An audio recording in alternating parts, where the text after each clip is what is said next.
Hello everyone, एक बार फिर से आप सभी का क्रेजी जिगर ट्रिक के यूट्यूब प्लेटफॉर्म पर स्वागत है। आज का ये सेशन आप सभी के लिए बहुत ही इंपॉर्टेंट होने वाला है, क्योंकि आज के इस सेशन में हम इकोनॉमिक्स के करंट अफेयर को यहाँ पर डिटेल में डिस्कस करने वाले हैं। 2024 में इकोनॉमिक्स के जितने भी करंट अफेयर है जो कि एग्जाम के पॉइंट ऑफ व्यू से काफी इंपॉर्टेंट है और हमें एग्जाम में देखने को मिल सकते हैं, उन सभी क्वेश्चन को यहां पर हमने क्लब किया है। एक एक इंफॉर्मेशन, एक एक फैक्ट, एक एक क्वेश्चन को ध्यान से सुनिए, क्योंकि अगर आपको एग्जाम में इकोनॉमिक्स के करंट अफेयर से क्वेश्चन पूछे गए तो आपको क्वेश्चन यहीं से पूछे जाएंगे। तो एंड तक बने रहिए, आराम से देखिए पूरे सेशन को। पीडीएफ की लिंक मैंने आपको डिस्क्रिप्शन में दे दी है, वहां से आप इसकी पीडीएफ को कलेक्ट कर सकते हैं। डिस्क्रिप्शन में आपको लिंक मिल जाएगी, वहां पर जाकर आप अवेल कर लीजिए इसकी पीडीएफ को। 30+ इंपॉर्टेंट इकोनॉमिक्स करंट अफेयर आपको यहां पर आज के सेशन में देखने को मिलेंगे। 2 नंबर आपकी किसी भी एग्जाम में कंफर्म करने के लिए ये सेशन एंड तक देखिए आराम से। ओके, चलिए शुरू करते हैं। सबसे पहला इंपॉर्टेंट क्वेश्चन देखेंगे। डब्ल्यूटीओ की रिपोर्ट के अनुसार वैश्विक कृषि निर्यात के मामले में भारत की विश्व में कौन सी रैंक है? देखिए यहां पर वैश्विक कृषि निर्यात या ग्लोबल एग्रीकल्चरल एक्सपोर्ट की हम बात कर रहे हैं। तो ग्लोबल एग्रीकल्चरल एक्सपोर्ट मतलब एग्रीकल्चर से जुड़े हुए जितने भी प्रोडक्ट हैं, चाहे वो फसल हो या अदर चीजें जो कि एग्रीकल्चर से रिलेट करती हो, तो ऐसी वस्तुओं का निर्यात है ना, वर्ल्ड के अलग अलग देशों में। तो ऑल ओवर पूरे वर्ल्ड के देशों से कंपेयर करें तो ग्लोबल एग्रीकल्चरल एक्सपोर्ट के मामले में हम वर्ल्ड में 8वें स्थान पर हैं 2024 में। यह रिपोर्ट किसकी है?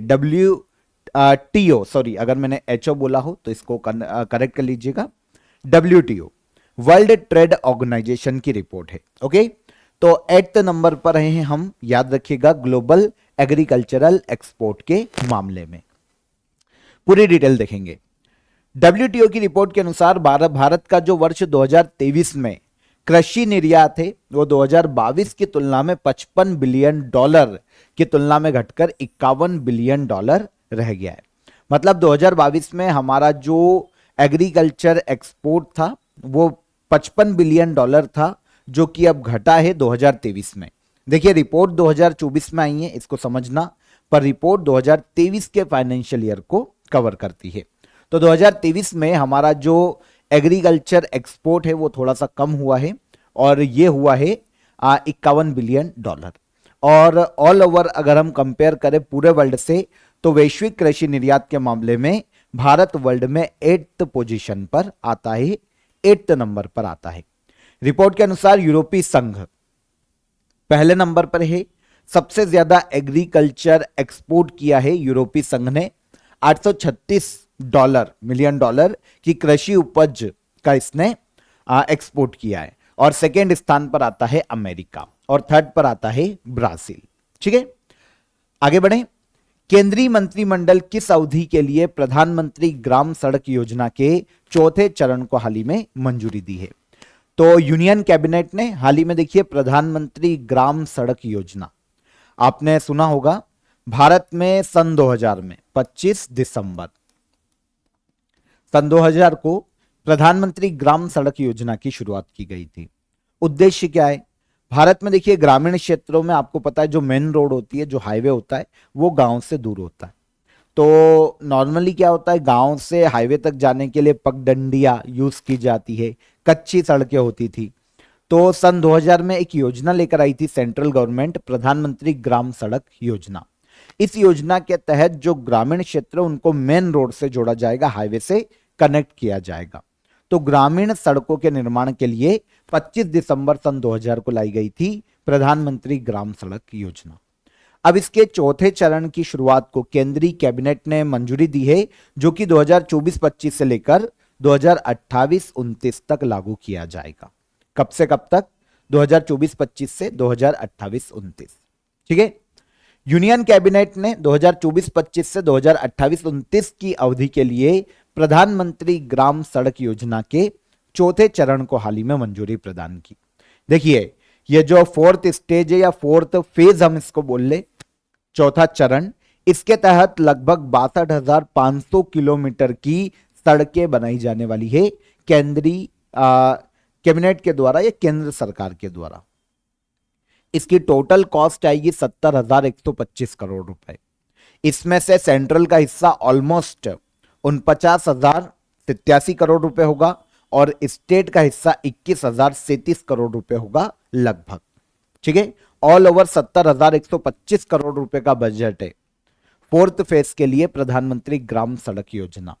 कितने किलोमीटर सड़कों का निर्माण किया जाएगा? 62,500 किलोमीटर, है ना। प्रधानमंत्री ग्राम सड़क योजना शुरुआत आपको पता चल गई कब की गई थी? 25 दिसंबर सन 2000 में। मिनिस्ट्री ऑफ रूरल डेवलपमेंट, है ना, इसकी नोडल मिनिस्ट्री है। सबसे पहला चरण शुरू किया गया था 2001 में, पहला फेज। सेकेंड 2013, फिर तीसरा फेज आया 2019-20 से 2024-25 के टाइम ड्यूरेशन में, है ना, 2024 के एंड तक। अब 2024-25 से 2028-29 तक चौथा चरण शुरू किया गया प्रधानमंत्री ग्राम सड़क योजना का। नेक्स्ट क्वेश्चन, सेंट्रल गवर्नमेंट ने पहले डिजिटल कृषि मिशन के लिए कितने बजट का प्रावधान किया है? तो फर्स्ट डिजिटल एग्रीकल्चर मिशन, इसके लिए सेंट्रल गवर्नमेंट ने 2817 करोड़ रुपए का प्रावधान किया है हाल ही में। एग्रीकल्चर में नई नई टेक्नोलॉजीज का यूज करके एग्रीकल्चर सेक्टर को बूस्ट देना, एग्रीकल्चर सेक्टर को बढ़ावा प्रदान करना। ऑब्वियस सी बात है कि एग्रीकल्चर सेक्टर में अगर नई नई टेक्नोलॉजीज का यूज किया जाएगा, उन्नत टेक्नोलॉजीज का यूज किया जाएगा, तो एग्रीकल्चर सेक्टर में बूम मिलेगा, है ना, फसल का उत्पादन बढ़ेगा और काफी सारे डायरेक्ट इनडायरेक्ट बेनिफिट भी होते हैं। तो इसके लिए सेंट्रल गवर्नमेंट लेकर आई है पहला डिजिटल कृषि मिशन। इसके लिए सेंट्रल गवर्नमेंट ने 2817 करोड़ रुपए का प्रावधान किया है पर्टिकुलर इस योजना के लिए, है ना। 2 सितंबर 2024 को सेंट्रल गवर्नमेंट ने पहले डिजिटल कृषि मिशन को हाल ही में मंजूरी दी। पहले डिजिटल कृषि मिशन के लिए 2817 करोड़ के बजट का प्रावधान किया गया है केंद्र सरकार के द्वारा, 2817 करोड़। ठीक है, डिजिटल कृषि मिशन के तहत टेक्नोलॉजी का इस्तेमाल करने के लिए इस्तेमाल करके किसानों की आय में बढ़ावा दिया जा सकता है। किसानों की आय को दुगनी करना सेंट्रल का एक उद्देश्य वैसे भी है। एग्रीकल्चर प्रोडक्शन को बढ़ावा मिलेगा, ऑल ओवर काफी सारे बेनिफिट हैं, है ना। डिजिटल एग्रीकल्चर मिशन पहला है जिसके लिए कितने पैसे आवंटित किए गए हैं, कितनी धनराशि आवंटित की गई? 2817 करोड़ रुपए। ठीक है, देखिए आपको समझना पड़ेगा कि इकोनॉमिक्स के करंट अफेयर तो आपको एग्जाम में पूछे ही जाते हैं, साथ ही साथ आपको स्टैटिक पोर्शन के बारे में भी पता होना चाहिए, है ना। इकोनॉमिक्स की काफी सारी टर्म्स होती हैं, काफी सारी चीजें हैं, इकोनॉमिक्स बहुत ही ब्रॉड है और एक एक चीज से आपको कहीं से भी कैसा भी क्वेश्चन एग्जाम में स्टैटिक पोर्शन से भी पूछा जा सकता है। इसके लिए आपके लिए इकोनॉमिक्स का रिकॉर्डेड क्लास अवेलेबल है अक्षय सर की, काफी नॉमिनल चार्जेस में है। ठीक है, आपको डिस्क्रिप्शन में मैं इसकी लिंक दे देता हूं, आप इकोनॉमिक्स की इस रिकॉर्डेड क्लास को वहां से ज्वाइन कर सकते हैं, अवेल कर सकते हैं। बहुत ही सिंपल वे में पूरे इकोनॉमिक्स को यहां पर कवर करवाया गया है। ठीक है, तो स्पेशली एग्जाम्स में जहां से इकोनॉमिक्स का स्टैटिक पोर्शन पूछा जाता है, जिन जिन एग्जाम में, वो आपके सभी यहां पर इजीली कवर हो जाएंगे। ठीक है, तो इकोनॉमिक्स का करंट अफेयर तो मैं आपको पढ़ा ही रहा हूं, इसके अलावा स्टैटिक पोर्शन को भी आप ज्वाइन कर सकते हैं। डिस्क्रिप्शन में इसकी लिंक मिल जाएगी आपको। इसके अलावा करंट अफेयर का आप ईयरली पैकेज ज्वाइन कर सकते हैं। यहां पर आपको मंथली करंट अफेयर की ई बुक, मंथली करंट अफेयर की पीडीएफ और क्विज, है ना, सभी काफी नॉमिनल चार्जेस में सिंगल पैकेज में अवेलेबल है। दोनों की लिंक डिस्क्रिप्शन में है, वहां से जाकर आप अवेल कर सकते हैं। ठीक है, इसके अलावा रूट एप्लीकेशन और क्रेजी जीके ट्रिक एप्लीकेशन को आप चेकआउट कीजिए, प्ले स्टोर से डाउनलोड कर लीजिए। काफी सारे आपके एग्जाम के पॉइंट ऑफ व्यू से काफी अच्छी चीजें और आपके एग्जाम के पॉइंट ऑफ व्यू से काफी अच्छे अच्छे कोर्सेज जो कि आपको काफी हेल्प कर सकते हैं एग्जाम में, वो आपको एप्लीकेशन पर मिल जाएंगे। आगे बढ़ेंगे। हाल ही में किस संगठन ने भारत की हरित हाइड्रोजन पहल का समर्थन करने के लिए $1.5 बिलियन के ऋण को मंजूरी प्रदान की? तो भारत का जो हरित हाइड्रोजन मिशन है ना, क्लीन एनर्जी की तरफ बढ़ने के लिए जो हमने हाइड्रोजन, है ना, क्लीन हाइड्रोजन का जो यूज करना शुरू किया है और इसके लिए जो लक्ष्य निर्धारित किए कि भैया ग्रीन हाइड्रोजन का यूज किया जाएगा ईंधन के रूप में आने वाले फ्यूचर में। तो ये जो हमारी हरित हाइड्रोजन पहल है, इसको समर्थन देने के लिए वर्ल्ड बैंक ने इंडिया को $1.5 बिलियन के लोन को देने की मंजूरी दी है। $1.5 बिलियन का ऋण हमको दे रहा है कौन? World bank. ठीक है। हरित हाइड्रोजन मिशन है भारत का, बहुत ही फेमस है। विश्व बैंक ने भारत में हरित हाइड्रोजन पहल विकास को समर्थन देने के लिए $1.5 बिलियन के ऋण को मंजूरी प्रदान की। इस फंडिंग से भारत में ग्रीन हाइड्रोजन, इलेक्ट्रोलाइजर और क्लीन एनर्जी को बढ़ावा दिया जा सकता है। आपको यहां पर ग्रीन हाइड्रोजन इनिशिएटिव के बारे में पता होना चाहिए। भारत सरकार का एक मिशन है जिसके तहत 2030 तक हमें 500 गीगावाट रिन्यूएबल एनर्जी क्षमता को और 2070 तक शुद्ध शून्य जो कार्बन उत्सर्जन है इसके लक्ष्य को हासिल करना। तो 2030 तक हमें 500 गीगावाट तक क्लीन एनर्जी डेवलप करना है हाइड्रोजन के माध्यम से। तो हरित हाइड्रोजन मिशन है जिसके लिए हमें वर्ल्ड बैंक $1.5 बिलियन की राशि ऋण के रूप में दे रहा है ना। हरित हाइड्रोजन पहल एक ऐसी वैश्विक और नेशनल लेवल की पहल है जिसका उद्देश्य होता है कि इन्वायरमेंट को ध्यान में रखते हुए हाइड्रोजन का उत्पादन करना फ्यूल के रूप में, और अलग अलग कंसेप्ट के आधार पर हाइड्रोजन का यूज किया जाएगा क्लीन एनर्जी के रूप में, ताकि जो ग्रीन हाउस गैसेस का उत्सर्जन है उसको कम किया जा सके, है ना। इन्वायरमेंट को सेव करना इसका मुख्य उद्देश्य होता है। भारत की पहली एकीकृत कृषि निर्यात सेवा किस बंदरगाह से शुरू की गई? तो देखिए, एकीकृत कृषि निर्यात सेवा मतलब एग्रीकल्चर को लेकर, उसके विकास को लेकर, एग्रीकल्चर को बढ़ावा देने के लिए सारी जो सर्विसेज है एग्रीकल्चर से रिलेटेड, है ना, वो सभी एक ही जो पोर्ट है वहीं पर मिल जाए। एकीकृत कृषि निर्यात सेवा, okay, export service. First integrated agree export service की बात करें तो इसे शुरू किया गया है हाल ही में जवाहरलाल नेहरू पोर्ट से। यह पोर्ट कहां देखने को मिलता है? जवाहरलाल नेहरू पोर्ट। तो यह देखने को मिलेगा भारत के महाराष्ट्र राज्य में। ठीक है। तो भारत की पहली एकीकृत कृषि निर्यात सेवा मुंबई के जवाहरलाल नेहरू पोर्ट से शुरू की जाने वाली है। एकीकृत कृषि निर्यात सेवा का उद्देश्य है कि देश में एग्रीकल्चर के एक्सपोर्ट और इंपोर्ट क्षमताओं को बढ़ावा दिया जा सके, है ना। एग्रीकल्चर को डायरेक्ट या इनडायरेक्टली बूस्ट मिले, यह मुख्य उद्देश्य है एकीकृत कृषि निर्यात सेवा का। शुरू किया जाएगा भारत की पहली एकीकृत कृषि निर्यात सेवा को जवाहरलाल नेहरू पोर्ट मुंबई से। ठीक है, समझा चुका हूं वैसे तो मैं आपको कि इंटीग्रेटेड एग्रीकल्चर एक्सपोर्ट सर्विस होता क्या है। एक ऐसा इनिशिएटिव या प्रणाली है जिसका उद्देश्य कृषि उत्पादों के निर्यात को बढ़ावा देना है।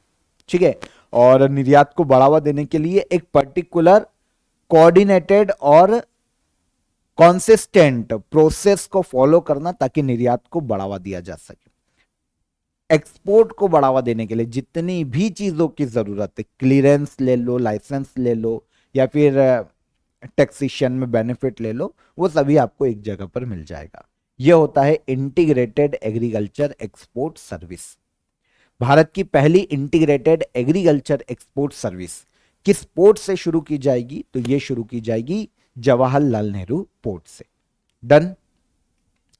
अगला क्वेश्चन देखेंगे, सेम मिलता जुलता लग सकता है पर क्वेश्चन अलग है और इंपॉर्टेंट है।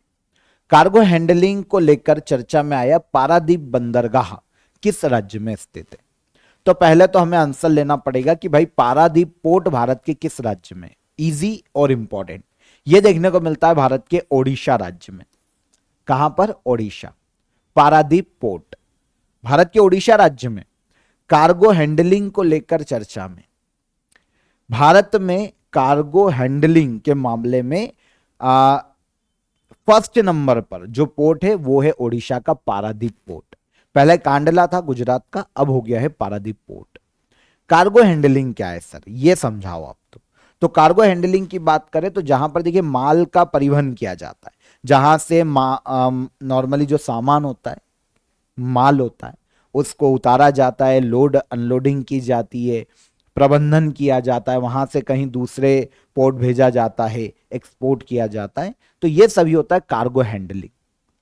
तो कार्गो हैंडलिंग को लेकर चर्चा में है पारादीप पोर्ट भारत के ओडिशा राज्य में। ठीक है, वित्त वर्ष 2023-24 जो फाइनेंशियल ईयर 2023-24 था उसमें कार्गो हैंडलिंग के मामले में ओडिशा का पारादीप पोर्ट भारत के बंदरगाहों में फर्स्ट नंबर पर है, शीर्ष पर है। सबसे ज्यादा कार्गो हैंडलिंग किस पोर्ट से हुई है 2023-24 के फाइनेंशियल ईयर में? पारादीप पोर्ट से। 2023-24 में पारादीप पोर्ट से 148.38 मिलियन मीट्रिक टन कार्गो को इसने मैनेज किया है और संभाला है। तो शीर्ष पर है कार्गो हैंडलिंग के मामले में पारादीप पोर्ट। पहले कांडला पोर्ट था गुजरात का लास्ट ईयर, जिसको पारादीप पोर्ट ने पीछे छोड़ा है।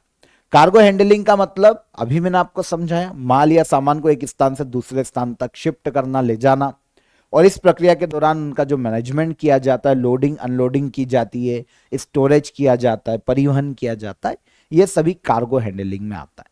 ठीक है, तो कार्गो हैंडलिंग के मामले में देश का सर्वोच्च पोर्ट कौन सा वर्तमान में? पारादीप पोर्ट ओडिशा। पहले कौन था? कांडला। कहां पर? गुजरात। ठीक है, पारादीप पोर्ट ओडिशा सरकार का है, ओडिशा के अंडर में। वैसे यह समझना कि पोर्ट परिवहन मंत्रालय के अंडर में होते हैं पोर्ट। स्थापना इसकी ओडिशा सरकार ने की थी 1962 में, और 1965 में फिर इसका राष्ट्रीयकरण किया गया था। ठीक है, तो सेंट्रल के अंडर में होते हैं पोर्ट, स्टेट के अंडर में नहीं होते। आगे आ जाएं। गृह मंत्री अमित शाह ने श्वेत क्रांति 2.0 को लॉन्च किया है। श्वेत क्रांति किसके उत्पादन को बढ़ावा देने से संबंधित है? तो व्हाइट रिवॉल्यूशन नाम सुना होगा, बहुत ही इंपॉर्टेंट इकोनॉमिक्स का एक टर्म है, बहुत ही पूछा जाता है।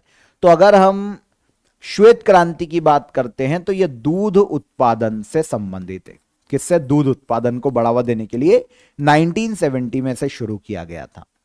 जैसे ग्रीन रिवॉल्यूशन है ना, गेहूं उत्पादन, वैसे ही व्हाइट रिवॉल्यूशन दूध उत्पादन 1970 में। अब श्वेत क्रांति 2.0 को लॉन्च किया है केंद्रीय होम मिनिस्टर अमित शाह ने। ठीक है, तो किसके उत्पादन से संबंधित? दूध उत्पादन से संबंधित। ठीक है, केंद्रीय गृह मंत्री अमित शाह ने श्वेत क्रांति व्हाइट रिवॉल्यूशन 2.0 का हाल ही में लॉन्च किया है, जिसका संबंध मिल्क प्रोडक्शन से। लेकिन इस बार 4 अलग अलग सेक्टर या क्षेत्रों पर केंद्रित किया जाएगा जो कि दूध से ही रिलेटेड है। जैसे भैया महिला किसानों को भी यहां पर इंप्रूव किया जाएगा, दूध उत्पादन को बढ़ाना, डेयरी क्षेत्र का जो बेसिक स्ट्रक्चर है, बुनियादी ढांचा है, इंफ्रास्ट्रक्चर है, उसको डेवलप किया जाएगा, मजबूत किया जाएगा, और इस बार दूध के एक्सपोर्ट को भी बढ़ावा दिया जाएगा। तो दूध से रिलेटेड जो उसके 4 पिलर्स हैं उनको भी यहां पर बढ़ावा दिया जाने वाला है। तो ऑल ओवर मिल्क प्रोडक्शन को बढ़ावा देना इसका उद्देश्य।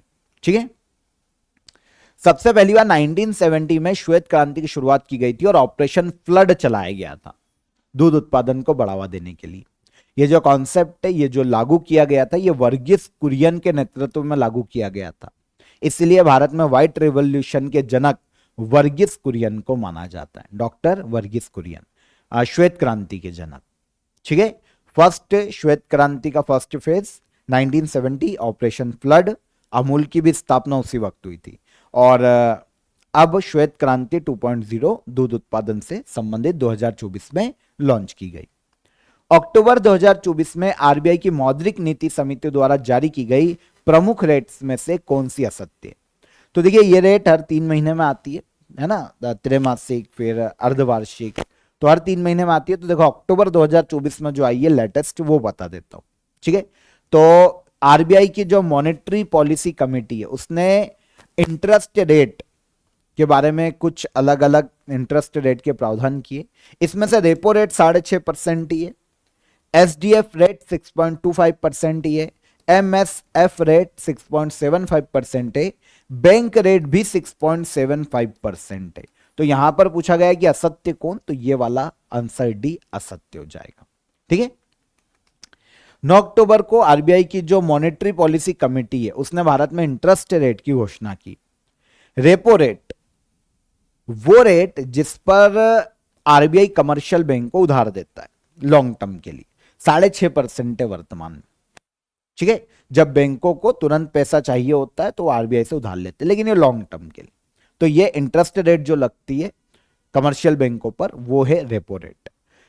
इसका उल्टा रिवर्स रेपो भी होती है। जब कमर्शियल बैंक आरबीआई को वापस पैसा देते हैं उधार, तो फिर आरबीआई जो इंटरेस्ट रेट देता है वो रिवर्स रेपो रेट होती है। ठीक है, आगे आते हैं। SDF rate 6.25%। बैंकों के पास जब अतिरिक्त पैसा होता है तो वो रख के क्या करेंगे, लोन पे तो जा नहीं पा रहा है, तो बिना किसी गारंटी के आरबीआई को ही वो पैसा दे देते हैं। आरबीआई गारंटी नहीं देता इस पैसे की, लेकिन एक इंटरेस्ट रेट देता है, उस पर ब्याज देता है। ये है वर्तमान में 6.25% एसडीएफ रेट। फिर आता है एमएसएफ रेट, ये 6.75% है। जब कमर्शियल बैंकों को इमीडिएट कुछ शॉर्ट टर्म के लिए 10 दिन 15 दिन 5 दिन इसके लिए पैसे की जरूरत है, तो वो आरबीआई से वो पैसा ले लेता है सिंगल नाइट, ओवरनाइट के लिए नॉर्मली, ठीक है। तो उस पर जो रेट लगती है उसकी वो एमएसएफ रेट होती है 6.75%, और बैंक रेट भी वर्तमान में 6.75% ही है। यहां पर आरबीआई की जो मॉनेटरी पॉलिसी कमेटी है उसने जीडीपी ग्रोथ प्रोडक्शन भी दिया है कि फाइनेंशियल ईयर 2025 के लिए भारत की जो जीडीपी ग्रोथ है वो 7.2% रहेगी, जो कि बरकरार रखी। इसके अलावा रिटेल इन्फ्लेशन फाइनेंशियल ईयर 2024-25 के लिए इनका अनुमान 4.5% का, ठीक है। तो ये आरबीआई की मॉनेटरी पॉलिसी कमेटी की कुछ रिपोर्ट्स है इंटरेस्ट रेट को लेकर, जो आपको पता होना चाहिए। बदलती रहती है, तो अक्टूबर 2024 की यहां पर याद रख लो। भारत के किस देश के कांकेस थुराई बंदरगाह के विकास के लिए, भारत ने किस देश के कांकेस थुराई बंदरगाह के विकास के लिए आर्थिक सहायता प्रदान की? तो कांकेस थुराई पोर्ट ये है श्रीलंकन पोर्ट, श्रीलंका का, जिसके विकास के लिए हाल ही में भारत ने आर्थिक सहायता प्रदान की है श्रीलंका को। तो भारत ने श्रीलंका के कांकेस थुराई पोर्ट को विकसित करने के लिए हाल ही में आर्थिक सहायता प्रदान की। यह पोर्ट विकसित करने के लिए भारत ने 6.15 करोड़ रुपए 6.15 करोड़ डॉलर की आर्थिक सहायता दी है, किसको? श्रीलंका को, ठीक है। इस परियोजना के लिए 2 मई 2017 को श्रीलंका की कैबिनेट ने मंजूरी दी थी इस पोर्ट को विकसित करने के लिए। भारत में जो पौंडीचेरी का कराईकल पोर्ट है उससे श्रीलंका का यह पोर्ट 104 किलोमीटर की दूरी पर श्रीलंका का पोर्ट है। भारत ने आर्थिक सहायता दी है ताकि भाई दोनों देशों के जो रिलेशंस हैं, वो व्यापारिक जो रिलेशंस है, जो सुरक्षा संबंध है, उनको बढ़ावा दिया जा सके। तो क्वेश्चन हमारा यही है कि कांकेस थुराई जो पोर्ट है वो कहां देखने को मिलेगा? तो श्रीलंका में। भारत ने आर्थिक सहायता दी है 6.15 करोड़ डॉलर की। आगे, पेंशन विभाग ने हाल ही में सरकारी सेवानिवृत्त लोगों के लिए एक ऑनलाइन पोर्टल लॉन्च किया है। पोर्टल का नाम क्या है? तो पेंशन विभाग ने हाल ही में सरकारी जो सेवानिवृत्त लोग हैं उनके लिए एक ऑनलाइन पोर्टल लॉन्च किया है, और इसको नाम दिया गया है भविष्य पोर्टल, ठीक है। गवर्नमेंट के जितने भी रिटायर्ड लोग हैं वो अपनी पेंशन से संबंधित जो भी समस्या है वो इस ऑनलाइन पोर्टल पर दर्ज करवा सकते हैं। तो पोर्टल रिटायर्ड लोगों के पेंशन भुगतान और स्वीकृतियों पर नजर रखने के लिए बनाया गया। नाम क्या दिया गया? भविष्य पोर्टल, ठीक है। यह पोर्टल वर्तमान में SBI, bank of Baroda, Punjab national bank और केनरा बैंक सहित 5 बैंकों में शुरू किया गया। डब्ल्यूटीओ के ट्रिप्स एग्रीमेंट की 30वीं वर्षगांठ 2024 में मनाई गई। ट्रिप्स का फुल फॉर्म क्या होता है? तो डब्ल्यूटीओ का जो ट्रिप्स है ना, उसका फुल फॉर्म होता है trade related aspects of intellectual property rights. Answer हो जाएगा आंसर ए, ठीक है। तो trade related aspects of intellectual property rights trips का फुल फॉर्म। 30 वर्ष पहले डब्ल्यूटीओ का ट्रिप्स शुरू किया गया था और अब इसको 30वीं वर्षगांठ मनाई गई है 2024 में, ठीक है। देखिए, ट्रिप्स का फुल फॉर्म पता चल गया। ट्रिप्स समझौता general agreement on tariff and trade, मतलब गेट के उरुग्वे दौर की वार्ताओं के साथ विकसित हुआ था। जब गेट की जगह पर डब्ल्यूटीओ की स्थापना की गई थी ना, उसके पहले जब गेट की 1994 में बैठक हुई थी उस वक्त ट्रिप्स समझौता लाया गया था। फिर गेट बन गया डब्ल्यूटीओ, गेट के स्थान पर डब्ल्यूटीओ 1995 में स्थापित किया गया था। लेकिन 2024 में अब 30 साल पूरे हुए हैं ट्रिप्स समझौते को। 1995 में गेट की जगह डब्ल्यूटीओ की स्थापना हुई थी। डब्ल्यूटीओ की स्थापना मराकेश समझौते के तहत हुई है, ठीक है। इसी समझौते में ट्रिप्स के मुख्य अनुबंधों को शामिल किया गया था। 1994 से ये शुरू हुए समझौते और उसके बाद फाइनली अनुबंधों को शामिल किया गया था 1995 में। तो अब 1995 से अगर हम देखते हैं तो 2024 में इसके 30 साल पूरे होते हैं ट्रिप्स समझौते के। ठीक है क्या ट्रिप्स समझौता?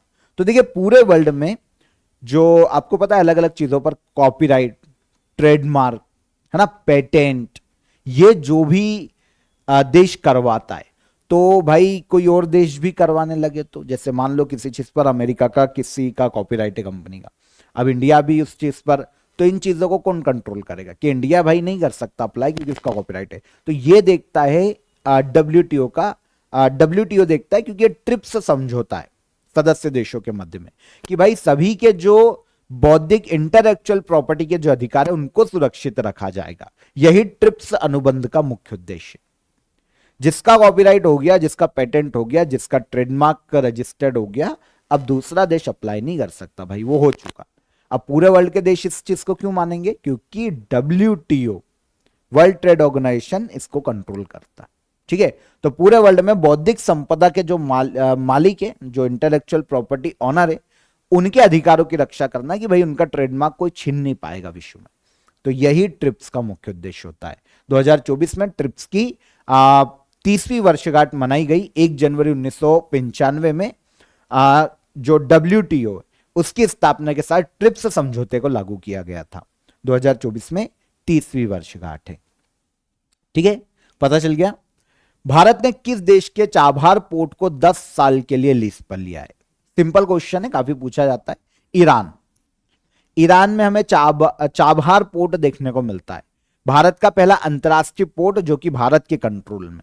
ठीक है, चाबहार पोर्ट ईरान में। यहां पर आप देखेंगे एक कनेक्टिविटी मिलती है मुंबई से चाबहार पोर्ट तक, और डायरेक्ट यहां से फिर अफगानिस्तान तक हम ये देखिए, एक सामरिक दृष्टिकोण से ही बहुत इंपॉर्टेंट है। अगर इसका कंट्रोल इंडिया के पास है, पाकिस्तान को घेरने में हमको मदद मिलती है यहां से। ठीक है, तो भारत और ईरान देश के मध्य समझौता है चाबहार पोर्ट को लेकर, भारत ने विकसित करवाया इसको, और भारत को यह 10 साल के लिए लीज पर मिला है। ठीक है, ये ईरान में ओमान की खाड़ी में स्थित है, यह फैक्ट आपको याद रखना चाहिए। यह पाकिस्तान के ग्वादर बंदरगाह से 72 किलोमीटर की दूरी पर। Think tank global trade research initiative की रिपोर्ट के अनुसार वर्ष 2024 में भारत का सबसे बड़ा व्यापारिक भागीदार देश कौन सा है?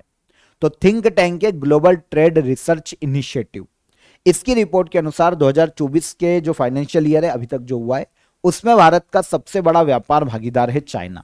मतलब सबसे ज्यादा इंपोर्ट एक्सपोर्ट हमने किसके साथ किया है? चाइना के साथ। उसमें ऑब्वियस सी बात है कि इंपोर्ट ज्यादा होगा, एक्सपोर्ट तो कम ही है हमारा। ठीक है, तो think tank global trade research initiative द्वारा जारी किए गए आंकड़ों के अनुसार वर्ष 2024 में चीन भारत का सबसे बड़ा व्यापारिक साझेदार है। ठीक है, वित्त वर्ष 2024 में चीन से जो आयात हुआ है वो $100 बिलियन से अधिक हुआ, और फाइनेंशियल ईयर 2022 और 2023 में भारत का सबसे बड़ा व्यापारिक भागीदार था अमेरिका, और अब 2024 में हो गया है चाइना। ठीक है, 2024 में चीन के साथ भारत का जो द्विपक्षीय व्यापार है, मतलब इंपोर्ट एक्सपोर्ट, वो ऑलमोस्ट $118 बिलियन का है। इसमें इंपोर्ट ही ज्यादा है, 101 बिलियन के आसपास, और एक्सपोर्ट तो हम कम ही करते हैं भाई, चाइना से हमारा माल ही आता है ज्यादातर। लेकिन ऑल ओवर अगर हम ट्रेड देखें तो सबसे बड़ा व्यापार भागीदार ऑल ओवर मिलाकर तो $118 बिलियन ऑलमोस्ट हमने ट्रेड किया है इंपोर्ट और एक्सपोर्ट मिलाकर चाइना के साथ। ठीक है, 2024 के फाइनेंशियल ईयर में। इसके पहले 2022-23 के फाइनेंशियल ईयर में हमारा सबसे बड़ा व्यापार भागीदार कौन था? तो यह था अमेरिका। ठीक है, ओके। साथ ही वित्त वर्ष 2023 की तुलना में वित्त वर्ष 2024 में निर्यात 8.7% बढ़कर $16.67 बिलियन हो गया है। हमारा जो निर्यात है वो भी थोड़ा सा बढ़ा है। ठीक है, आगे आते हैं। इंडिया इंटरनेशनल बुलियन एक्सचेंज का ट्रेडिंग कम क्लियरिंग मेंबर बनने वाला पहला बैंक कौन सा है?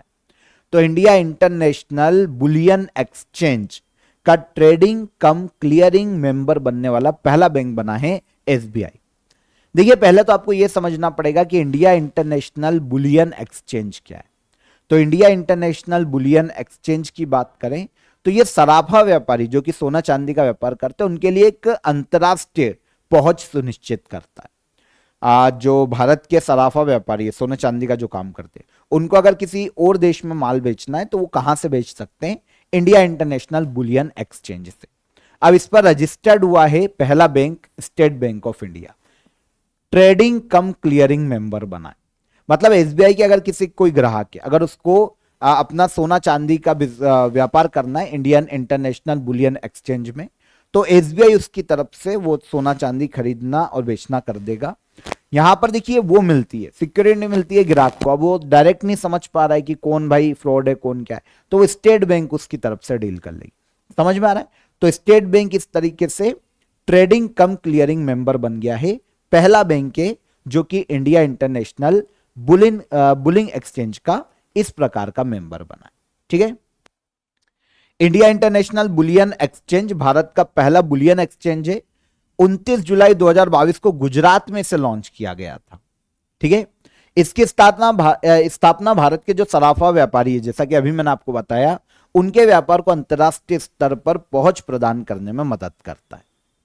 ठीक है, आईआईबीएक्स को अंतरराष्ट्रीय वित्तीय सेवा केंद्र प्राधिकरण द्वारा विनियमित किया जाता है। इसको रेगुलेट कौन करता है? तो आईआईबीएक्स इसको रेगुलेट करता है। ठीक है, ओके। वित्तीय वर्ष 2023-24 में भारत का कुल रक्षा निर्यात कितना रहा? रक्षा निर्यात का मतलब क्या होता है? रक्षा निर्यात का मतलब होता है एक्सपोर्ट। किसका? डिफेंस चीजों का एक्सपोर्ट, चाहे एयरक्राफ्ट हो गए, टैंक, बंदूकें, आर्म्ड, है ना, इनका एक्सपोर्ट। तो ये होता है रक्षा निर्यात। फाइनेंशियल ईयर 2023-24 में हाल ही में भारत की फाइनेंस मिनिस्ट्री ने रिपोर्ट जारी की है कि 2023-24 में भारत का जो रक्षा निर्यात है, जो डिफेंस एक्सपोर्ट है, वो 21,083 करोड़ रुपए हो गया है।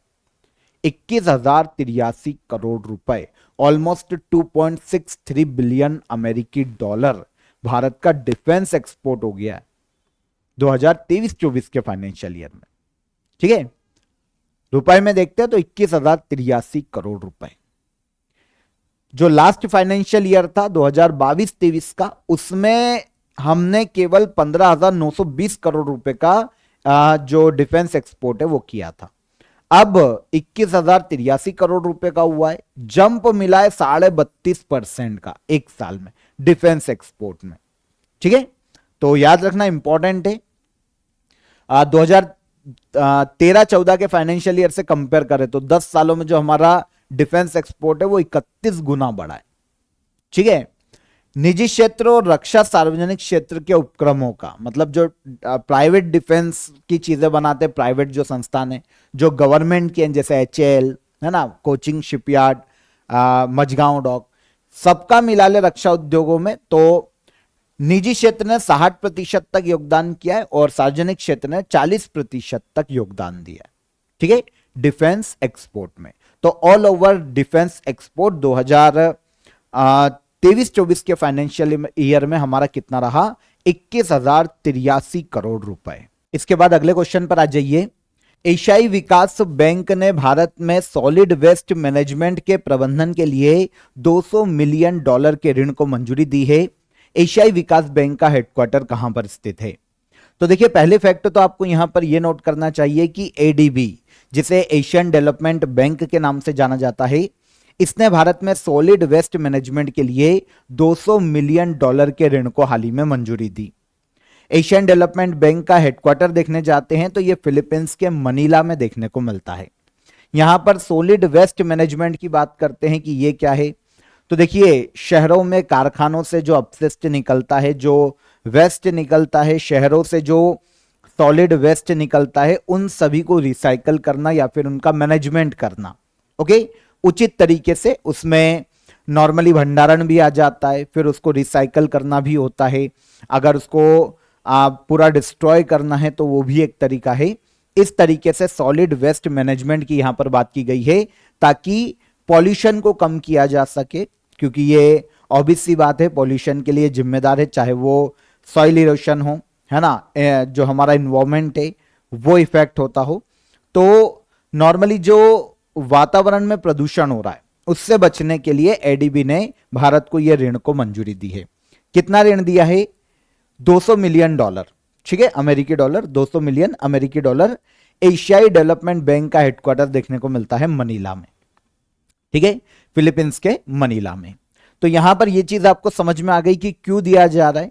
ठीक है, इसके द्वारा जो पैसा मिलेगा हमको भारत में एशियन डेवलपमेंट के द्वारा, उसके माध्यम से भारत के 8 राज्यों के 100 शहरों में सॉलिड वेस्ट मैनेजमेंट और स्वच्छता में सुधार किया जाने वाला है। ठीक है, सॉलिड वेस्ट मैनेजमेंट करेंगे तो ऑब्वियस सी बात है जो आसपास का एटमॉस्फेयर है कहीं ना कहीं उसे क्लीन करने में मदद मिलेगी।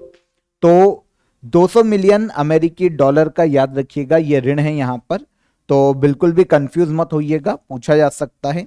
एडीबी का हमसे हेडक्वार्टर पूछा था तो हमने यहां पर एशियन डेवलपमेंट बैंक की पूरी बात कर लेते हैं कि यह बैंक क्या है। देखिए, एक क्षेत्रीय विकास बैंक है जिसकी स्थापना एशियाई देशों के आर्थिक विकास के लिए की गई थी। एशियन जो कंट्रीज है उनके आर्थिक विकास के लिए, इकोनॉमिकल डेवलपमेंट के लिए एशियाई विकास बैंक एक क्षेत्रीय बैंक के रूप में डेवलप किया गया था। 19 दिसंबर 1966 को इसकी स्थापना की गई। हेडक्वार्टर फिलीपींस के मनीला में देखने को मिलता है और इसके प्रेसिडेंट की बात करें तो मसात्सुगु असाकावा इसके वर्तमान में प्रेसिडेंट के पद पर हैं। एशियन डेवलपमेंट बैंक, ठीक है, हेडक्वार्टर कहां पर? मनीला। आगे आ जाएं, किस संस्था द्वारा digital platform unified lending interface विकसित किया गया? तो यूनिफाइड लैंडिंग इंटरफेस इसकी शुरुआत की है या इसे डेवलप किया है आरबीआई ने। ठीक है, आरबीआई ने डेवलप किया है। एक्चुअल में इसके उद्देश्य की बात करें कि ये उद्देश्य क्या है इसको डेवलप किए जाने का, तो जो ग्राहक हैं बैंकिंग सेक्टर में उनके साथ जो धोखाधड़ी होती है ना उससे उन्हें बचाना, यूनिफाइड लैंडिंग इंटरफेस को डेवलप किए जाने का मुख्य उद्देश्य। इसके अलावा नॉर्मली यहां से लोन अप्रूवल किसी भी बैंक का, जैसे क्या होता है ग्राहक बैंकों में जाते हैं लोन लेने, तो अब ये काम डायरेक्ट एक ऐप के माध्यम से हो जाएगा, एक डिजिटल प्लेटफॉर्म के माध्यम से हो जाएगा। इसे ही नाम दिया गया है यूनिफाइड लैंडिंग इंटरफेस। ठीक है, देखिए रिजर्व बैंक ऑफ इंडिया के गवर्नर शक्तिकांत दास ने बताया है कि भैया आरबीआई ने नया डिजिटल प्लेटफॉर्म हाल ही में विकसित किया है। इसको नाम दिया गया है डिजिटल लैंडिंग इंटरफेस। वर्तमान में एक पायलट प्रोजेक्ट के रूप में देश में कुछ हिस्सों में लागू किया गया है, लेकिन अब इसे जल्द ही राष्ट्र स्तर पर लागू किया जाएगा। देखिए, जिसको भी बैंक से लोन लेना है, देखिए सिंपल सा इसका फायदा बताता हूं कि फायदा क्या है यूनिफाइड लैंडिंग इंटरफेस का। एक डिजिटल प्लेटफॉर्म में नॉर्मली क्या होता है, लोगों को अगर अभी लोन चाहिए होता है तो बैंकों के चक्कर काटने पड़ते हैं, बार बार बैंक जाना पड़ता है, बहुत ही लेंदी प्रोसेस होती है, क्रॉस वेरिफिकेशन होता है और बहुत सारी अलग अलग चीजें होती है, और हो सकता है कि हर बैंक लोन ना भी दे, तो अलग अलग बैंकों में भी घूमना पड़ता है।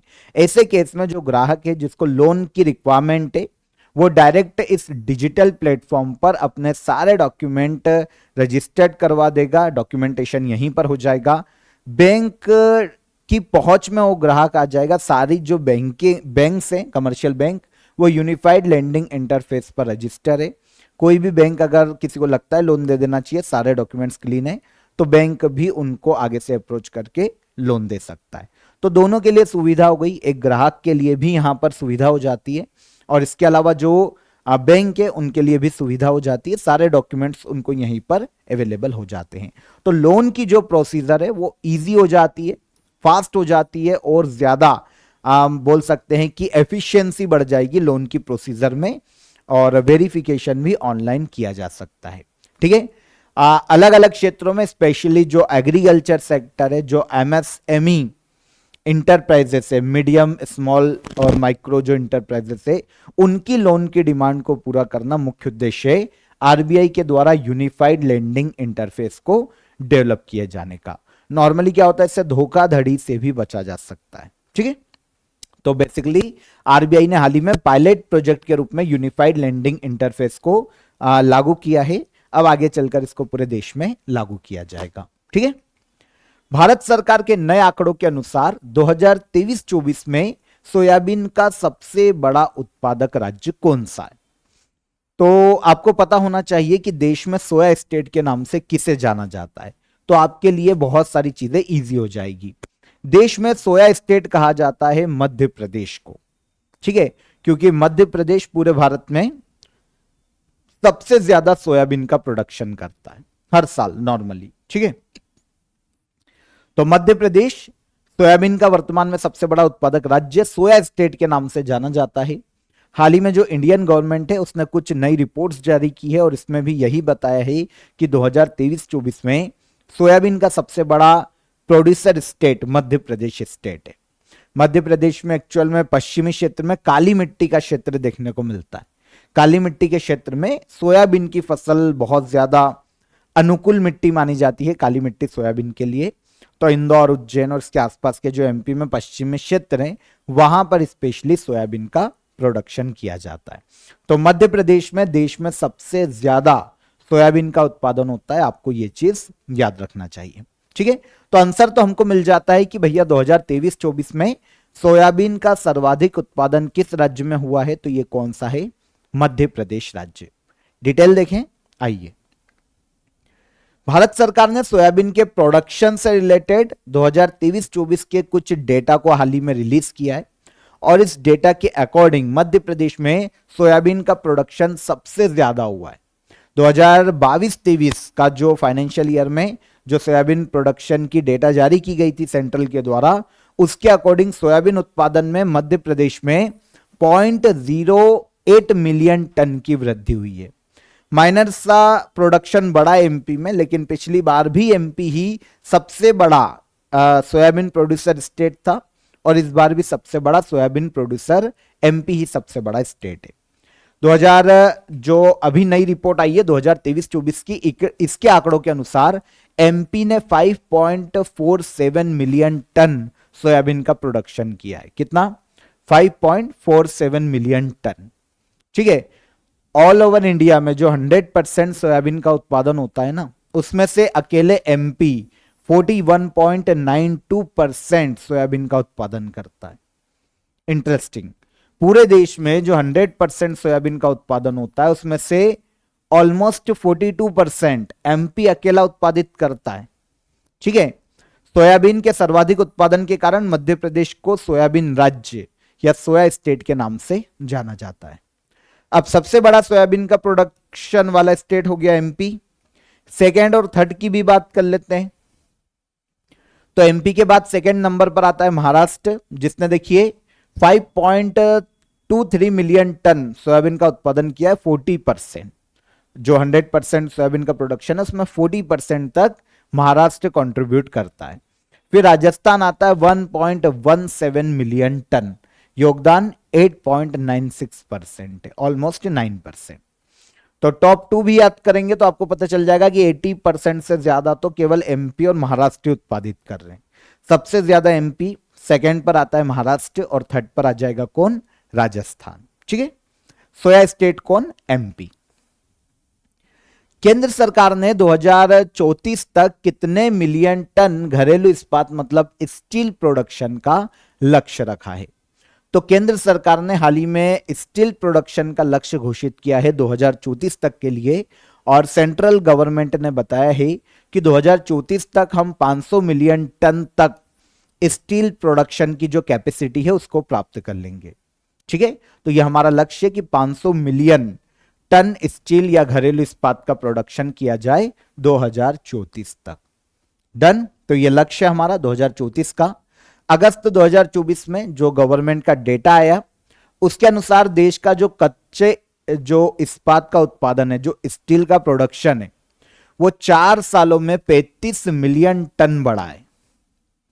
क्यों? क्योंकि 2019-20 का जब डेटा आया था तब हमारा स्टील प्रोडक्शन 109 मिलियन टन था ऑलमोस्ट, जो कि 2023-24 में 144.30 मिलियन टन हो गया है, मतलब ऑलमोस्ट 144 मिलियन टन। तो अगर हम डिफरेंस देखेंगे तो 35 मिलियन टन का डिफरेंस आया है पिछले 4 सालों में स्टील प्रोडक्शन में। और अब इंडिया ने लक्ष्य रखा है कि भैया 2034 तक, 2024 में और 2034 आगे के 10 सालों में ये जो स्टील प्रोडक्शन है 144 मिलियन टन, इसको बढ़ाकर हम 500 मिलियन टन तक ले जाएंगे। ठीक है, अगर हम वर्तमान में स्टील जो प्रोडक्शन करते हैं स्टेट, उनकी बात करें तो सबसे बड़ा स्टील प्रोडक्शन वाला स्टेट है ओडिशा, सेकंड पर आता है झारखंड और थर्ड पर आता है छत्तीसगढ़ राज्य। तो 2034 तक हमारा स्टील प्रोडक्शन का लक्ष्य कितना है? 500 मिलियन टन। अभी वर्तमान में 2023-24 तक कितना है? 144 मिलियन टन ऑलमोस्ट। ठीक है, आगे आइए। रक्षा मंत्रालय ने सुखोई 30 MKI विमान के लिए 240 एरो इंजन खरीदने के लिए किस संस्था के साथ 26,000 करोड़ रुपए का समझौता किया है? तो जो हमारी डिफेंस मिनिस्ट्री है उसने सुखोई 30 MKI विमान के 240 एरो इंजन खरीदने के लिए हिंदुस्तान एरोनॉटिक्स लिमिटेड, जिसे HAL के नाम से जाना जाता है, इसके साथ हाल ही में समझौता किया। यहां पर प्लस भी लगा, ये हमारा आंसर है। तो हिंदुस्तान एरोनॉटिक्स लिमिटेड है, याद रखिएगा। देखिए, रक्षा मंत्रालय ने सुखोई 30 MKI विमान के लिए 240 एरो इंजन को खरीदने के लिए हिंदुस्तान एरोनॉटिक्स लिमिटेड संस्था के साथ 26,000 करोड़ रुपए का हाल ही में समझौता किया है। ठीक है, वैसे आपको HAL के बारे में पता होना चाहिए। गवर्नमेंट सेक्टर की अभी ये महारत्न कंपनी बनी है, भारत की 14th महारत्न कंपनी बनी है HAL। ठीक है, कुछ समय पहले ही, कुछ दिनों पहले ही। तो HAL भारत में नॉर्मली रक्षा उत्पाद बनाने के लिए जानी जाती है, गवर्नमेंट की कंपनी है। फॉर एग्जांपल एयरक्राफ्ट बनाना, है ना, एयरक्राफ्ट के इंजन बनाना और दूसरी चीजें जो कि रक्षा क्षेत्र में काम आती है, उन सभी का निर्माण HAL नॉर्मली करती है। काफी सारी ये ऐसे सेक्टर में काम करने वाली, मझगांव डॉक भी है डिफेंस की एक कंपनी, और काफी सारी है ना, कोचिन शिपयार्ड है। तो इस तरीके से HAL भी यही काम करता है, रक्षा उत्पाद बनाने का काम करता है। तो भारत की जो डिफेंस मिनिस्ट्री है उसने सुखोई 30 MKI विमान के लिए 240 एरो इंजन खरीदने के लिए HAL के साथ समझौता किया है। 26,000 करोड़ की यह डील है। ठीक है, तो आपको यह चीज पता होना चाहिए, इंपॉर्टेंट था। यहां पर उद्देश्य क्या है? तो भारतीय वायुसेना को जो उनकी एफिशिएंसी है इंडियन एयरफोर्स की वो बढ़ाई जा सके, उसके लिए सुखोई 30 विमान, है ना, वो इंडियन एयरफोर्स को मिले, उसकी परिचालन क्षमता को बढ़ाया जा सके और एयरफोर्स की जरूरतों को पूरा किया जा सके। यह उद्देश्य है इस डील का। सुखोई 30 एयरक्राफ्ट की बात करते हैं तो यह हल्का लड़ाकू विमान है। नॉर्मली इसे रूस की सुखोई कंपनी के द्वारा ही डिजाइन किया गया है और इसके सहयोग से भारत में HAL के द्वारा इसका निर्माण किया जाता है, सुखोई 30 एयरक्राफ्ट। ठीक है, आगे बढ़ेंगे। निम्न में से कौन सा अफ्रीकन देश न्यू डेवलपमेंट बैंक का नया सदस्य बना है? तो न्यू डेवलपमेंट बैंक का नई मेंबर कंट्री हाल ही में बनी है अल्जीरिया। एक अफ्रीकी देश है अल्जीरिया, आपने नाम सुना होगा। ठीक है ना, तो न्यू डेवलपमेंट बैंक का एक और नया सदस्य बना है अल्जीरिया, अफ्रीकन कंट्री है। अफ्रीका में अल्जीरिया प्रमुख तेल उत्पादक और निर्यातक देशों में गिना जाता है। ऑयल प्रोड्यूसर एक कंट्री है बहुत ही फेमस अफ्रीका में, अल्जीरिया, जो कि न्यू डेवलपमेंट बैंक की हाल ही में नई मेंबर बनी है। कौन सा देश 2023-24 में भारत का तीसरा सबसे बड़ा एक्सपोर्ट डेस्टिनेशन बनकर उभरा है? तो 2023-24 में भारत का तीसरा सबसे बड़ा एक्सपोर्ट डेस्टिनेशन, पहले तो इस वर्ड को समझे कि एक्सपोर्ट डेस्टिनेशन होता क्या है। देखिए, भारत से सबसे ज्यादा निर्यात किस देश में किया गया, यह होता है एक्सपोर्ट डेस्टिनेशन, निर्यात गंतव्य। किसी भी चीज का निर्यात हो सकता है, एग्रीकल्चर प्रोडक्ट हो सकते हैं, कच्चा माल हो सकता है, कपड़े हो सकते हैं, टेक्सटाइल इंडस्ट्री का प्रोडक्ट हो सकता है, तो कोई भी प्रोडक्ट है, अनाज भी हो सकते हैं। तो इस तरीके से ऑल ओवर एक्सपोर्ट डेस्टिनेशन की यहां पर बात की जा रही है, किस देश को सबसे ज्यादा निर्यात किया गया है। तो तीसरा सबसे बड़ा एक्सपोर्ट डेस्टिनेशन बनकर उभरा है इंडिया का नीदरलैंड, यूरोपीय देश है 2023-24 में। इजी है, याद रखना। 2 देश और पता चलेंगे तो आपका काम हो जाएगा। सबसे पहले आपको यह पता होना चाहिए कि भारत का सबसे बड़ा एक्सपोर्ट डेस्टिनेशन वाला देश कौन सा है। तो भारत का सबसे बड़ा निर्यात गंतव्य एक्सपोर्ट डेस्टिनेशन वाला देश है USA, जहां पर हम सबसे ज्यादा एक्सपोर्ट करते हैं। दूसरे नंबर पर आता है UAE, संयुक्त अरब अमीरात, और थर्ड पर आ जाता है अब नीदरलैंड। ठीक है, 2023-24 में नीदरलैंड भारत का सबसे बड़ा एक्सपोर्ट डेस्टिनेशन बना है, तीसरा सबसे बड़ा। पहले नंबर पर यूएसए, सेकंड पर यूएई और थर्ड पर आ जाता है नीदरलैंड। ठीक है, वित्त वर्ष 2024 में भारत नीदरलैंड व्यापार वित्त वर्ष 2023 में जो कि 21.61 बिलियन अमेरिकी डॉलर था, यह बढ़कर अब 2024 में 3.5% तक बढ़कर 22.36 बिलियन अमेरिकी डॉलर हो गया है। यह फैक्ट को याद नहीं भी रखोगे तो काम हो जाएगा, पर आपको यह याद रखना चाहिए सबसे बड़ा एक्सपोर्ट डेस्टिनेशन इंडिया का कौन? यूएसए, सेकेंड यूएई और थर्ड हो जाता है नीदरलैंड। ठीक है, याद रखिएगा। भारत और यूरोपीय मुक्त व्यापार संघ ने व्यापार और आर्थिक साझेदारी समझौते पर हाल ही में हस्ताक्षर किए हैं। यूरोपीय मुक्त व्यापार संघ में कौन सा देश शामिल नहीं है?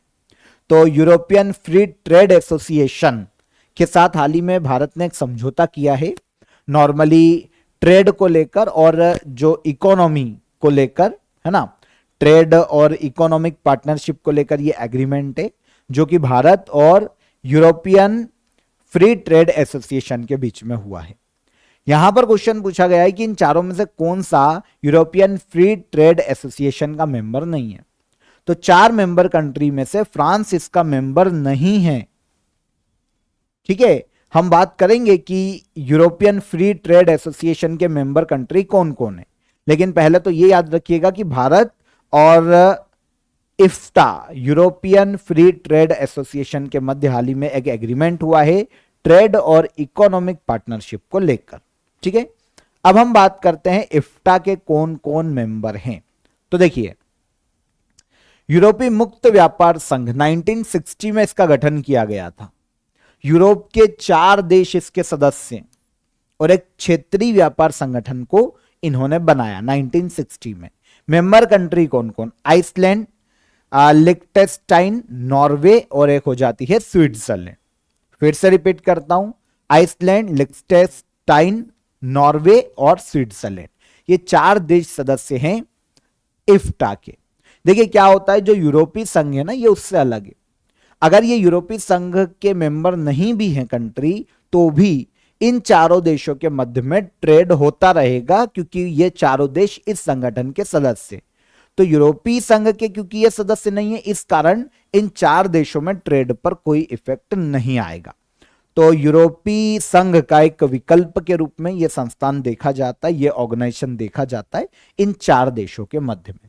ठीक है, तो इफ्टा की स्थापना 1960 में की गई थी ताकि ये चारों देश क्षेत्रीय व्यापार संगठन के रूप में काम कर सके और आपस में व्यापार और ट्रेड में कोई दिक्कत ना है, इकोनॉमिक डेवलपमेंट में कोई दिक्कत ना है, इसके लिए चारों देश ने यह संगठन बनाया। भारत ने जो समझौता किया है ट्रेड और इकोनॉमिक डेवलपमेंट को लेकर, वो इसी संगठन के साथ हुआ है। ठीक है, तो इसका उद्देश्य सदस्य देशों के बीच में जो व्यापार बाधाएं हैं उनको कम करना और आर्थिक सहयोग को बढ़ावा देना है। ठीक है, यूरोपीय संघ का एक विकल्प है।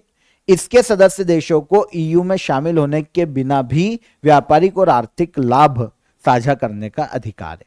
आपस में ट्रेड कर सकते हैं और कोई भी इकोनॉमी से रिलेटेड कोई भी काम कर सकते हैं ये चारों देश मिलकर।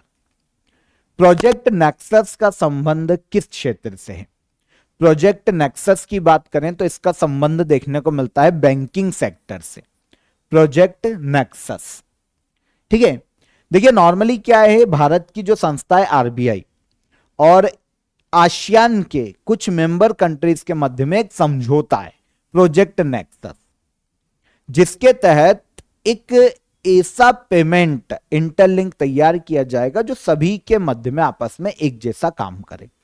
नहीं समझ में आया कोई दिक्कत नहीं, पढ़ेंगे तो समझ में आ जाएगा। देखो आरबीआई और 4 एशियन कंट्री कौन कौन? मलेशिया, फिलीपींस, सिंगापुर और थाईलैंड, ये चाहते हैं कि भैया हम पांचों के मध्य में, इंडिया और आसियान के 4 देशों के मध्य में एक ही पेमेंट सर्विस से कोई भी पेमेंट कर पाए।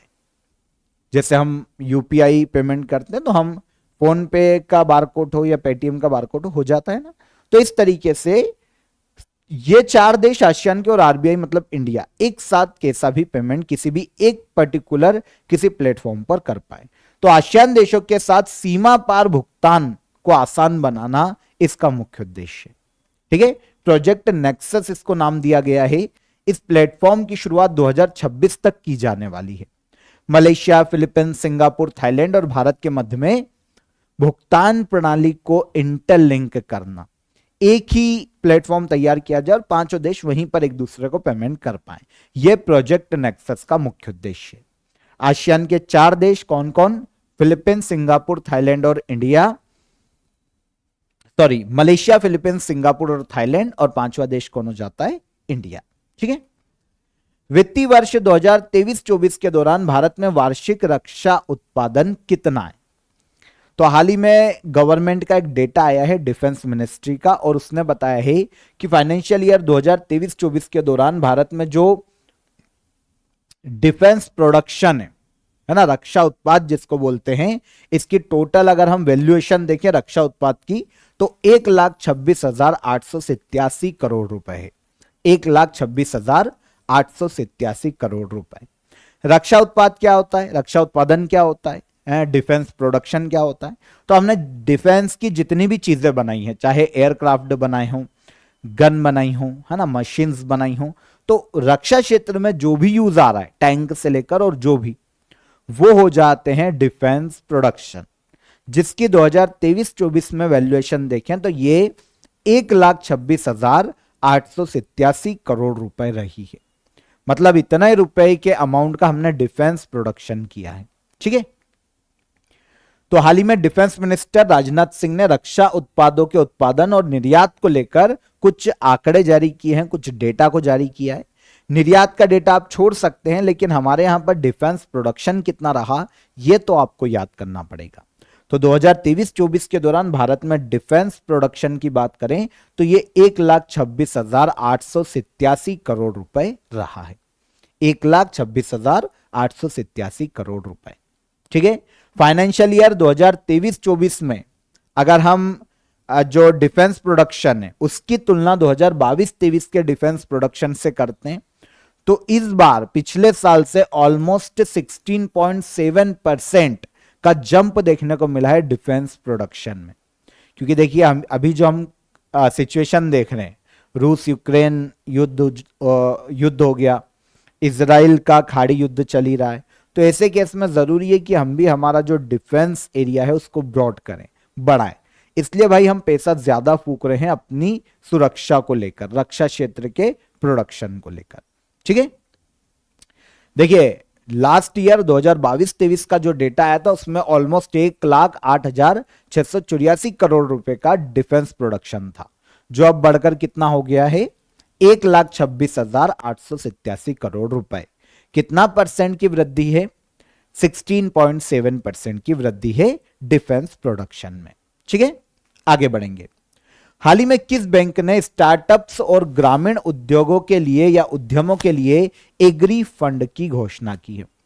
तो स्टार्टअप्स जो कि काम करना चाहते हैं, पैसे की जरूरत पड़ेगी स्टार्टअप्स को, इन्वेस्टमेंट चाहिए होगा, और जो ग्रामीण क्षेत्रों में जो इंटरप्राइजेस है, जो इंटरप्रेन्योर है, उनको भी पैसा चाहिए होगा एग्रीकल्चर सेक्टर में काम करने के लिए।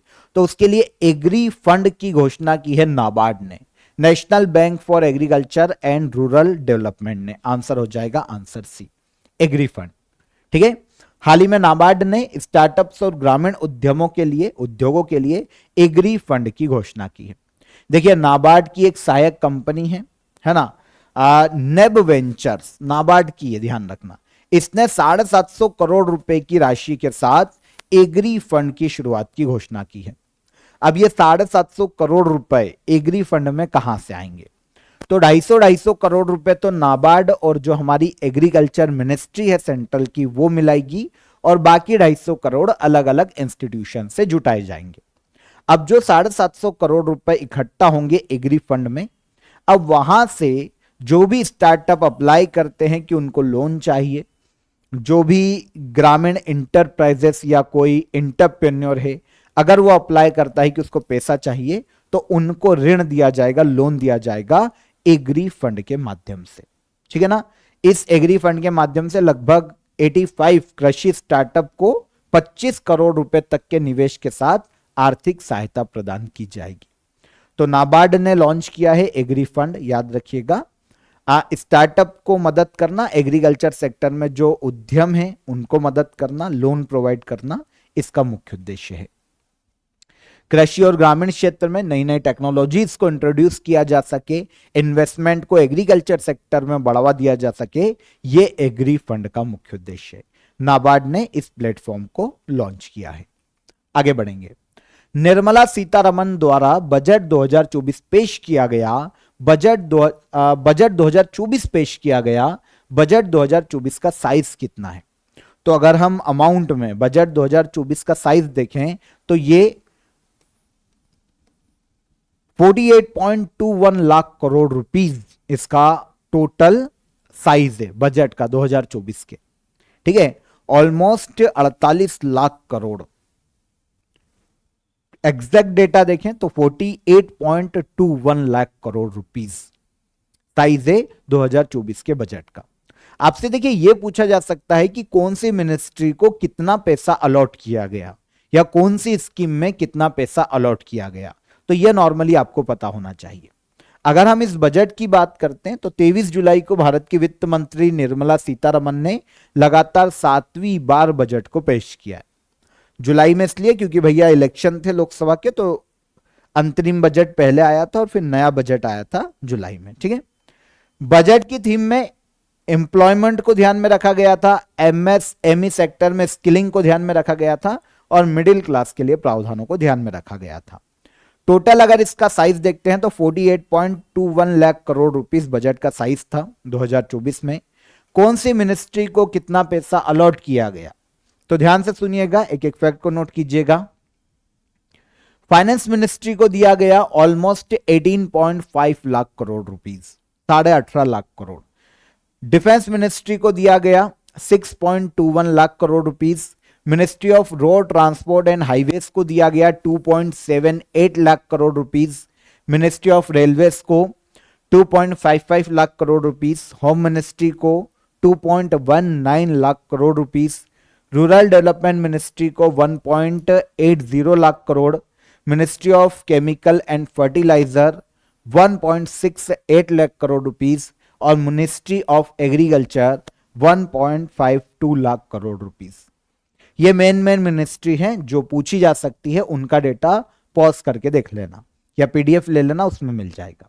इसके अलावा अगर हम स्कीम्स की बात करें इंपॉर्टेंट जिनको पैसा अलॉट किया गया और जो पूछी जा सकती है, तो प्रधानमंत्री गरीब कल्याण अन्न योजना, इसके लिए 2.05 लाख करोड़ रुपीस अलॉट किए गए। ठीक है, महात्मा गांधी मनरेगा 86,000 करोड़ रुपीस, 86,000 करोड़ रुपए। प्रधानमंत्री आवास योजना 85,000 करोड़ रुपए। जल जीवन मिशन 70,000 करोड़ रुपए। ठीक है, तो ये मेन है जो यहां पर मैंने आपको बता दी है, इनको आपको याद रखना चाहिए, पूछे जा सकते हैं, तो यहां पर मेंशन कर दी मैंने। ठीक है, आगे आइए। हाल ही में खबरों में रहा एंजल टैक्स निम्नलिखित में से किससे संबंधित है? अगर हम एंजल टैक्स की बात करते हैं तो स्टार्टअप द्वारा जुटाया गया जो पैसा है, जो धन है, जो इन्वेस्टमेंट आता है स्टार्टअप के पास, उस पर लगाया जाने वाला एक टैक्स था एंजल टैक्स, है ना। आपको पता है कोई भी नया स्टार्टअप खुलता है और उनको फंड की जरूरत होती है, तो वो इन्वेस्टर ढूंढते हैं और बहुत सारे इन्वेस्टर्स होते हैं जो कि इन स्टार्टअप्स में पैसा लगाते हैं। तो उनसे जो गवर्नमेंट के द्वारा जो टैक्स लिया जाता था वो एंजल टैक्स था। अभी सुर्खियों में क्यों है? तो भारत की जो केंद्रीय वित्त मंत्री है निर्मला सीतारमण जी, उन्होंने केंद्रीय बजट 2024-25 में एंजल टैक्स को खत्म करने का प्रस्ताव रखा था। ठीक है ना, जो निवेशक हैं जो कि स्टार्टअप में पैसा लगाते हैं, उनसे जो एंजल टैक्स लिया जाता था उसको खत्म कर दिया गया है गवर्नमेंट के द्वारा। देखिए ये जो टैक्स लगाया गया था ना, वो इसलिए लगाया गया था ताकि मनी लॉन्ड्रिंग को रोका जा सके। ब्लैक मनी को वाइट करने के लिए स्टार्टअप में बड़े बड़े जो निवेशक होते हैं वो पैसा लगा देते हैं कभी कभी, तो इसको रोकने के लिए भारतीय स्टार्टअप में मनी लॉन्ड्रिंग को रोकने के लिए नॉर्मली एंजल टैक्स लाया गया था, लेकिन उससे क्या स्टार्टअप्स को नुकसान हो रहा है।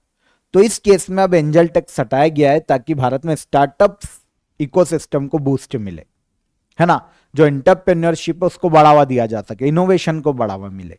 इसलिए अब एंजल टैक्स को सेंट्रल गवर्नमेंट ने खत्म कर दिया है। सबसे पहली बार इसे 2012 में इंट्रोड्यूस किया गया था एंजल टैक्स को देश में। याद रहेगा, इंपॉर्टेंट है, याद रखना, पूछा जा सकता है कि एंजल टैक्स क्या है या कब आया था। 2012 में आया था और 2024 के बजट में इसे खत्म कर दिया गया। भारत का शेयर बाजार पूंजीकरण के आधार पर दुनिया में कौन से स्थान पर है? तो भारत में जो हमारा शेयर मार्केट है वो मार्केट कैपिटलाइजेशन के आधार पर वर्ल्ड में 4th नंबर पर आता है। मार्केट कैपिटलाइजेशन के आधार पर Indian share market 4th number पर है पूरे वर्ल्ड में। ठीक है, बाजार पूंजीकरण के आधार पर। ठीक है, हांगकांग को हमने पीछे छोड़ा है और हम 4थे नंबर पर आए हैं। बाकी के अगर हम 3 देशों की भी बात करेंगे पर पहले यहां पर यह समझते हैं कि भारतीय एक्सचेंजों में सूचीबद्ध जितने भी शेयर हैं, अगर हम उनका वैल्यूएशन देखें तो ये 43 खरब 30 अरब डॉलर से ज्यादा हो गया है। बहुत बड़ा डेटा है ये। जितने भी शेयर हमारे शेयर मार्केट में, जितने भी कंपनीज रजिस्टर्ड है और उनके जो शेयर्स की मूल्य है, जो वैल्यू है, उनका वैल्यूएशन 43 खरब 30 अरब डॉलर से ऊपर पहुंच गया है। और मार्केट कैपिटलाइजेशन के आधार पर हम पूरे वर्ल्ड में, हमारा जो शेयर मार्केट है वो 4थे स्थान पर आ गया है। पहले हांगकांग 4थे स्थान पर था, लेकिन अब हम 4थे स्थान पर है। टॉप 3 कौन? तो पहले नंबर पर है यूएसए का शेयर मार्केट, दूसरे पर चाइना का शेयर मार्केट और 3rd पर आ जाता है चीन का शेयर मार्केट। हमारे यहां आफ्टर कोविड जो रिटेल इन्वेस्टर्स है हमारे इंडिया के, जो नॉर्मली व्यापारी, छोटे छोटे लोग, इनका पैसे का फ्लो बहुत आया है शेयर मार्केट में, रिटेल इन्वेस्टर्स। ओके, तो इसके कारण हमारा जो शेयर मार्केट की वैल्यूएशन है वो बढ़ती जा रही है। तो मार्केट कैपिटलाइजेशन के आधार पर हम वर्ल्ड में, हमारा शेयर मार्केट 4थे स्थान पर, पहले पर यूएसए, 2nd पर चाइना और 3rd पर कौन हो जाता है? जापान। डन, आगे बढ़े। हाल ही में जारी किए गए आंकड़ों के अनुसार 2023-24 में भारत को किस देश से सबसे ज्यादा एफडीआई प्राप्त हुआ है? तो 2023-24 में भारत को सबसे ज्यादा एफडीआई, फॉरेन डायरेक्ट इन्वेस्टमेंट, मतलब विदेश में किस देश से सबसे ज्यादा हमारे यहां पर निवेश आया, फॉरेन डायरेक्ट इन्वेस्टमेंट, यह भारत में सबसे ज्यादा आया है 2023-24 में सिंगापुर से। एशियाई देश है सिंगापुर। सबसे ज्यादा एफडीआई हमको सिंगापुर से रिसीव हुआ है 2023-24 में। याद रहेगा, ठीक है। तो देश में 2023-24 के दौरान ऑल ओवर अगर हम देखते हैं तो 44.43 अरब डॉलर, है ना, इतना हमारे पास एफडीआई आया। पिछले साल की तुलना में हालांकि ये जो एफडीआई है ये 3.5% तक कम है, लेकिन फिर भी इतना एफडीआई हमें प्राप्त हुआ है। भारत को सबसे ज्यादा एफडीआई 11.77 अरब डॉलर ये प्राप्त हुआ है सिंगापुर से। कितना? रिपीट करता हूं, 11.77 अरब डॉलर, रुपीस, अरब डॉलर, ठीक है ना। ये रुपीस नहीं बोलना चाहिए, अरब डॉलर ही बोलना चाहिए। सिंगापुर से हमको प्राप्त हुआ है 2022-23 की तुलना में। हालांकि ये जो एफडीआई है जो सिंगापुर से आया वो ऑलमोस्ट 31.5% कम है, लेकिन फिर भी सिंगापुर से सबसे ज्यादा एफडीआई आया है इंडिया में 2023-24 में, ठीक है। उसके बाद तो सिंगापुर से आया सबसे ज्यादा एफडीआई, फर्स्ट नंबर पर 11.77 बिलियन डॉलर। सेकेंड नंबर पर आता है एफडीआई के मामले में मॉरिशस, 7.97 बिलियन डॉलर, ठीक है। और थर्ड पर आता है USA, almost 5 billion dollar, 4.99 billion dollar.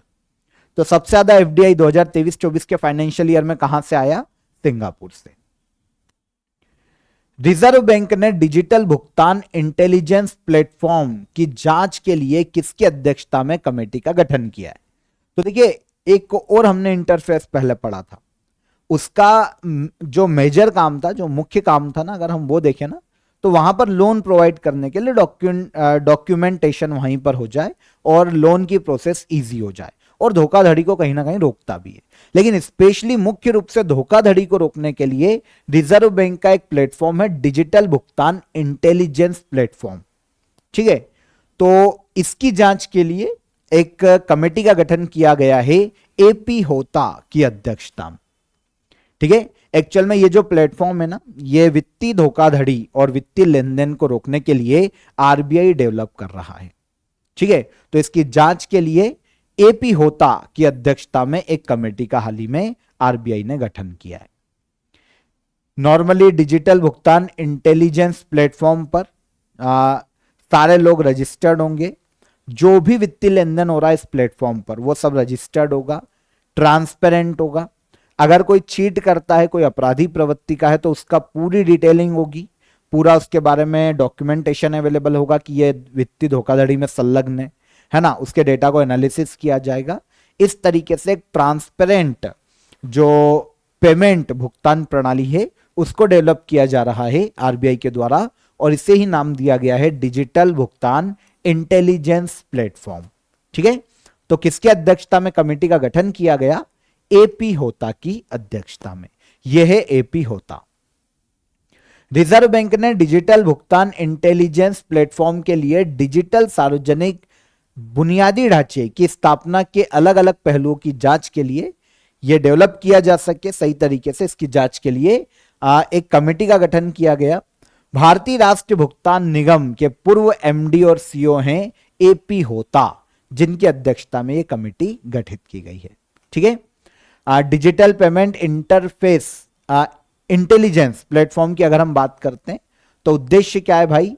RBI भुगतान धोखाधड़ी को कम करने के लिए इस प्रकार के प्लेटफॉर्म को बनाने पर विचार कर रहा है, डेवलप किया जा रहा है, इन फ्यूचर काम करेगा। ओके, तो यहां पर हमने इकोनॉमिक्स के 2024 से जितने भी इंपॉर्टेंट करंट अफेयर है उन सभी को यहां पर डिटेल में डिस्कस किया। एक एक क्वेश्चन को समझा, एक एक फैक्ट को समझा, बहुत ही आराम से पूरे इकोनॉमिक्स के करंट अफेयर हमने यहां पर डिटेल में डिस्कस किए हैं। आई होप आपको सभी क्वेश्चन इजीली क्लियर हो गए होंगे, सभी इंपॉर्टेंट थे। अगेन मैं आपको इन्फॉर्म कर देता हूं कि अगर आप करंट अफेयर के ईयरली पैकेज को ज्वाइन करना चाहते हैं तो आपको डिस्क्रिप्शन में मैंने इसकी लिंक दे दी है, वहां पर जाकर आप बहुत ही नॉमिनल चार्जेस में इजीली उसे अवेल कर सकते हैं। मंथली करंट अफेयर की ई बुक, मंथली करंट अफेयर का पीडीएफ और मंथली करंट अफेयर के क्विज आपको सिंगल इसी आपके ईयरली करंट अफेयर के पैकेज में मिल जाएंगे। इसके अलावा 100 वन लाइनर करंट अफेयर आपको बोनस कंटेंट के रूप में यहीं पर अवेलेबल हो जाएगा, तो आप ज्वाइन कर सकते हैं इसको बहुत ही नॉमिनल चार्जेस में। डिस्क्रिप्शन में आपको इसकी लिंक मिल जाएगी। सेशन पसंद आया हो तो सेशन को लाइक और शेयर कर दीजिए, चैनल को सब्सक्राइब कर लीजिए। फिर मुलाकात करेंगे नेक्स्ट इंपॉर्टेंट वीडियो में इंपॉर्टेंट टॉपिक के साथ। तब तक अपना ख्याल रखिएगा। जय हिंद, जय भारत।